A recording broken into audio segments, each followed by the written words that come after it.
नमस्कार, मैं अश्विनी वानखड़े और स्वागत है आपका कृषि न्यूज में।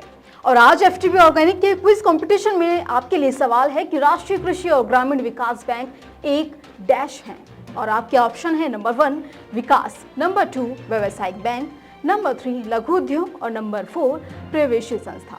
तो देरी किस बात की, फटाफट से आप हमें इसका जवाब आपकी स्क्रीन पर दिख रहे मोबाइल नंबर 8800023204 पर एसएमएस कर बताएं और जीतें एफटीबी ऑर्गेनिक के डिस्काउंट कूपन्स और ढेरों इनाम। आइए रुक करते हैं हेडलाइंस की ओर।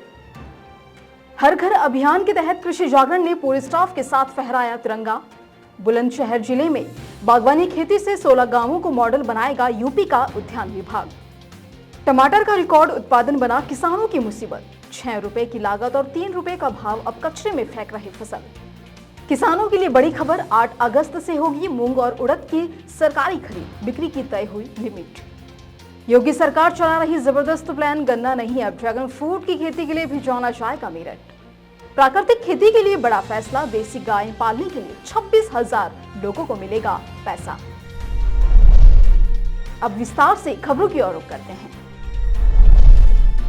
हर घर तिरंगा अभियान के तहत भारतीय प्रधानमंत्री के आह्वान के जवाब में भारत के 75वें स्वतंत्रता दिवस के अवसर पर भारत के प्रमुख कृषि मीडिया घरानों में से एक कृषि जागरण ने पहल की है और अपने संगठन के भीतर एक अभियान शुरू किया है। दरअसल कृषि जागरण परिवार के प्रत्येक कर्मचारियों ने गर्व के साथ भारतीय ध्वज फहराया। तो वहीं कृषि जागरण और एग्रीकल्चर वर्ल्ड के फाउंडर और editor in chief MC Dominic ने कहा कि कृषि जागरण ये सुनिश्चित करने की पूरी कोशिश करेगा कि हर गाँव में हर भारतीय किसान एक झंडा पहने और इस हर घर तिरंगा अभियान को और मजबूत बनाए।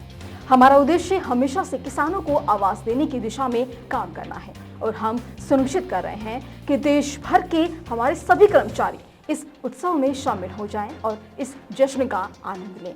आप सभी को स्वतंत्रता दिवस की हार्दिक शुभकामनाएं। जय जवान जय किसान। उत्तर प्रदेश के बुलंदशहर जिले के गांवों में बागवानी को बढ़ावा देने के लिए उद्यान विभाग अब जिले के 16 गांवों में बागवानी की खेती कराकर इन्हें मॉडल बनाएगा। दरअसल विभागीय अफसरों ने गांवों को मॉडल बनाने के लिए एक प्रक्रिया भी शुरू कर दी है। जिले के प्रत्येक ब्लॉक से एक गांव को मॉडल गांव के लिए चिन्हित किया जाएगा। दूसरे चरण में गांवों की संख्या को बढ़ा दिया जाएगा, जिससे कि गांवों में बागवानी फसल से जड़ी बूटियों की पैदावार की जाएगी। तो वहीं इस साल 70 से 80 रुपए प्रति किलोग्राम का भाव देख चुका टमाटर अब कीड़ियों के रेट में पहुंच चुका है।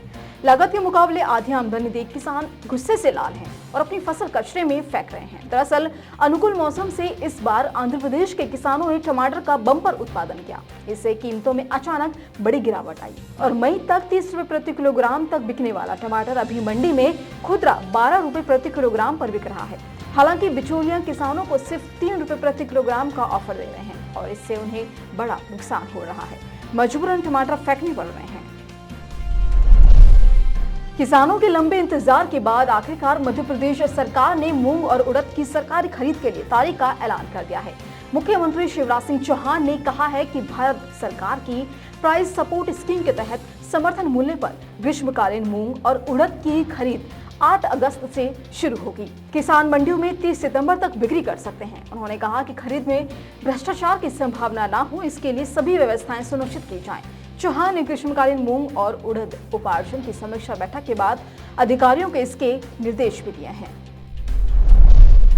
हिमाचल प्रदेश के अदानी, देवभूमि, रिलायंस फ्रेश, सफल और बिग बास्केट जैसी कंपनियों के बजाय अब सरकार की कमेटी सेब खरीद के दाम तय करेगी और इस कमेटी में बागवानी विभाग, बागवानी विश्वविद्यालय और बागवानी संगठनों के प्रतिनिधियों को शामिल किया जाएगा। निजी कंपनियां किस दाम पर सेब खरीदेंगी, ये तय करने के लिए कमेटी गठित की जाएगी। सभी पहलुओं का अध्ययन करने के बाद ये तय होगा कि इस सीजन में ये व्यवस्था लागू होगी या नहीं।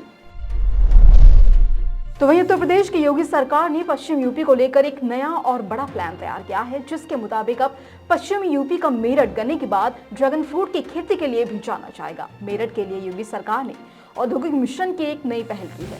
योगी सरकार पश्चिमी उत्तर प्रदेश के किसानों को पारंपरिक खेती के अलावा अब दूसरे तरीके की आधुनिक खेती के प्रति प्रोत्साहित करने के लिए एक औद्योगिक मिशन चला रही है। इसके तहत यूपी सरकार किसानों को अनुदान भी दे रही है। ऐसे में अपनी आय को बढ़ाकर दोगुना करने के लिए किसानों ने औद्योगिक खेती की ओर रुख करना शुरू कर दिया है। तो वहीं केंद्र सरकार का नेचुरल फार्मिंग को लेकर बढ़ावा देने की मुहिम तभी आगे बढ़ेगी जब लोग देसी गायों के पालन के लिए आगे आए। और इसी को लेकर मध्य प्रदेश सरकार ने इसके लिए देसी गौपालन करने वालों को 900 रुपए प्रति माह की मदद देने का फैसला किया। इसकी पहली किस्त देने के लिए सरकार ने पैसा मंजूर कर दिया है, जिसमें शिवराज सिंह सरकार ने प्रथम चरण में 26,000 पशुपालकों के लिए 900 रुपए प्रति माह के हिसाब से 1 साल के लिए 28 करोड़ 8 लाख रुपए खर्च करने की मंजूरी दे दी है। तो वहीं हरियाणा का अन्नदाता प्राकृतिक खेती की तरफ बढ़े, इसके लिए कृषि विभाग अब किसानों को प्रशिक्षण देगा। हर जिले में 1 दिवसीय वर्कशॉप होगी। इसमें प्रत्येक गांव के सरपंच को बुलाते हुए प्राकृतिक खेती के बारे में जानकारी दी जाएगी, जो आगे गांव के किसानों को जागरूक करेंगे। आपको बता दें कि 13 अगस्त से शुरू होने वाले इस कार्यक्रम का मुख्य उद्देश्य जहर मुक्त खेती करना और किसानों की आय बढ़ाना है। तो वहीं देश के कई राज्यों को उत्तर करने के बाद अब मानसून उत्तर भारत के कई राज्यों में अपना प्रभाव दिखाने लगा है। दरअसल हिमाचल प्रदेश, पंजाब, जम्मू कश्मीर और उत्तराखंड में बारिश की रफ्तार काफी तेज हो गई है, जिसके चलते जान माल के नुकसान की भी खबर सामने आने लगी है। और इन सब के अलावा मौसम विभाग ने यूपी और बिहार के कई जिलों के लिए भारी बारिश का अलर्ट भी जारी किया है। इसी तरह की अन्य खबरों के लिए जुड़े रहिए कृषि जागरण के साथ। धन्यवाद।